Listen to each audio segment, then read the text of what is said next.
Hi, I'm Glenn Thompson, sparkling winemaker for Chandon, Australia. Welcome to the Riddling Hall, our homage to the limestone caves of Champagne. In the Riddling Hall, we're going to be discussing today the traditional method of making sparkling wines, also the riddling and disgorging process. The traditional method of making sparkling wine, as with all great wines, starts in the vineyard.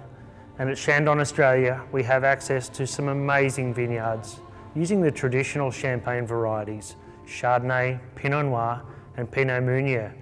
We bring them into the winery and carefully handle them to make what is called a base wine. These base wines are the building blocks of sparkling wine. After the secondary fermentation has started, it'll take about 8 weeks, and then we will age the wines in our cellars for up to 3 years or more. During this time, the wine will gather complexity, balance, structure, lusciousness and creaminess, and it's the hallmarks of traditional method sparkling wine. After aging in our cellars, the wine then has the yeast sediment in the bottle. Via the traditional method, we need to remove the yeast sediment by a process called riddling and disgorging.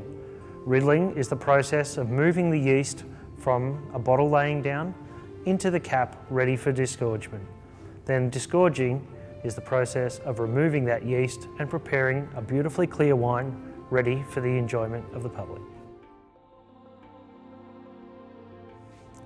The riddling process is about removing the yeast sediment from the bottle. During the yeast aging in our cellars, the yeast sediment lays on the base of the bottle and we need to move it in order to get the yeast into the crown cap ready for disgorging.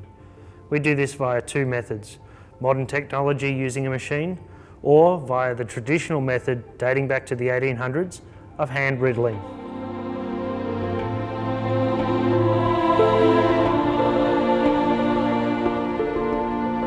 In order to disgorge the bottle effectively, we'll freeze a small section of the wine which contains all of the yeast. Following that, we can then take the crown cap off and the natural pressure inside the bottle will fire out the ice plug, taking all of the yeast with it. Our wines are then disgorged by machine. However, they can also be disgorged by hand, which I'll now demonstrate.